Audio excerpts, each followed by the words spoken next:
What's happening, everybody? So today, working on the van is just a bunch of miscellaneous stuff that's not necessarily part of the build. My hernia's been killing me, so Evie's been helping me bust some nuts.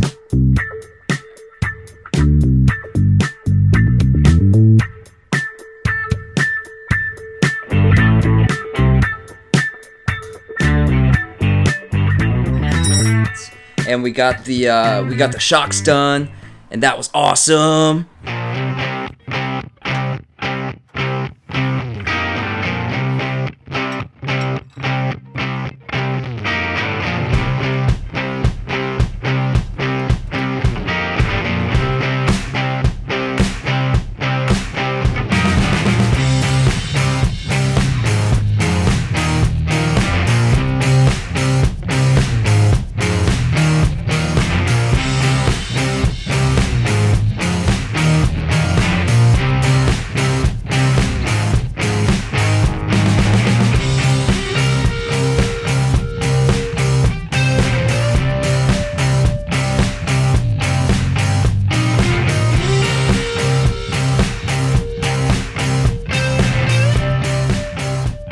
So now, UPS truck just came and got the fantastic fan, or the Maxxair fan here. If you haven't seen my video comparing the Maxxair fan to the Fantastic fan, definitely check that out. I am Maxxair fan all the way, and there are this Sunday, tomorrow, I'm going to be giving away the pure sine wave inverter and solar controller on my Patreon.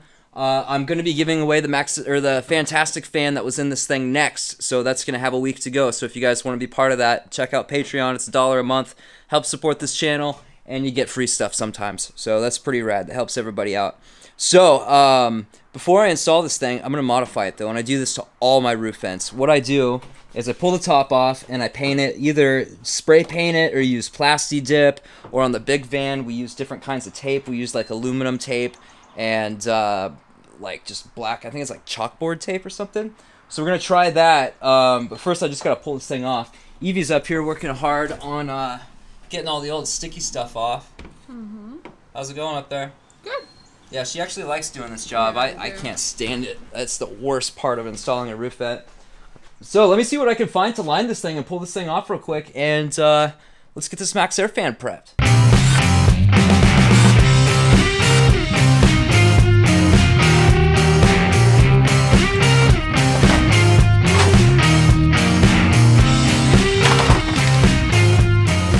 Alright, so I found some Plasti Dip. This is the stuff I used on my Fantastic fan, actually. It's the exact same can.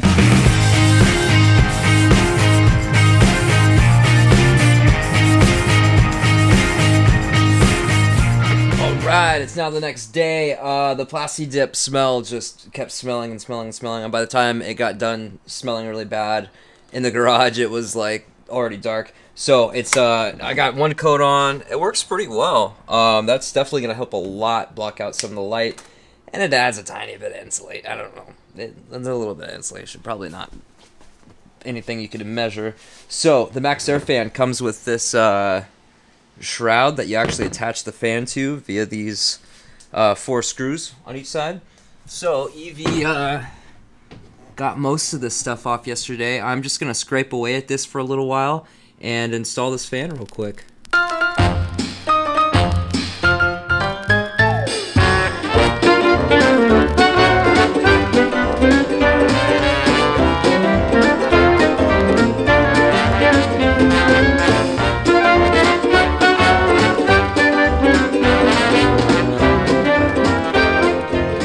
Alright, so I got everything scraped up and cleaned up. The next step, it's kind of a 2-part thing. I'm going to prep for the roof vent, and then this third brake light has a hole where wires go in and another hole on this side for some reason, and 2 screw holes where water can totally get in. So I'm going to use this sealant and seal those up before I put this back on. So for the roof vent itself, I got this butyl tape kit on Amazon. And it actually came with screws, which is really nice. So I'll probably, even though they're kind of long, I'll probably use those. Doesn't really matter because they'll be sitting inside the insulation anyway. This butyl tape just you just set up just like this.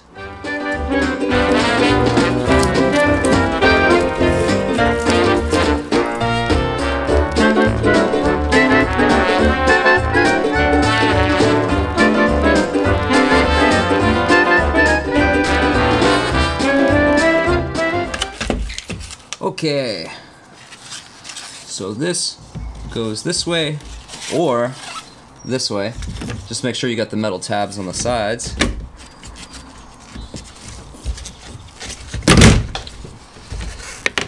And this hole is nice and tight. That's what she said. So, yeah, it's in now. Right? What do you think? Did I get it in all the way? It's nice and tight. This is a weird. Look at how they bagged this thing.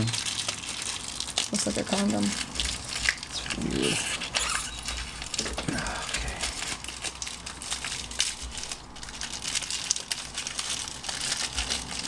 Oh, careful. What? You okay? I got something stuck in my throat. I'm gonna find a thing that do this.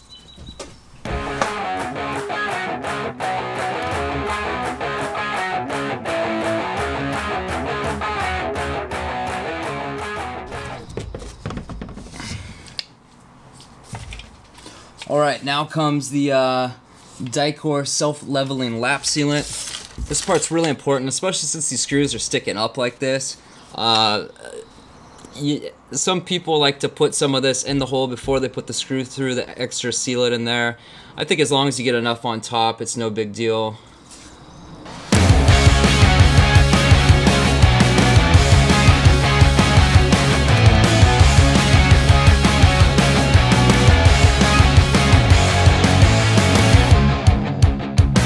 So I think it's better to be a little over the top and be a little messy than not get enough on there. And I like to press it in to the sides just to make sure that it fully covers. And I see one spot right here where it didn't fully cover the screw.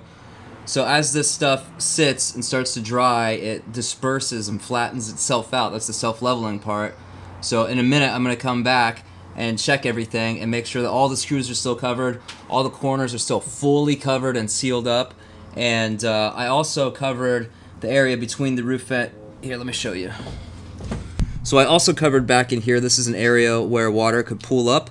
So I wanted to make sure to seal that so any water that pulls up back here is going to fall off to the side somewhere and not get stuck back here and possibly leak in here, even though I sealed this up pretty good.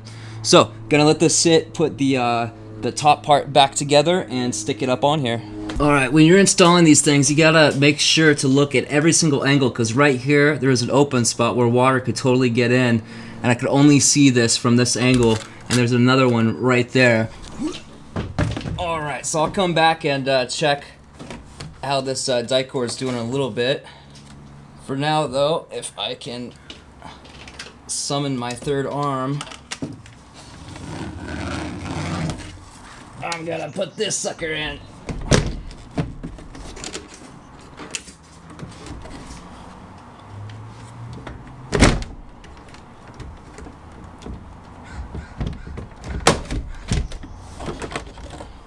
I like this design where you can remove this part. No, this video is not sponsored by Maxxair at all, but if you guys like to send me a free fan, I'd be happy to continue to praise it.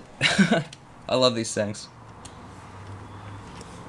Alright, with this part, you gotta really push down and look. Boom. Ah! That thing came out and fell in the goop.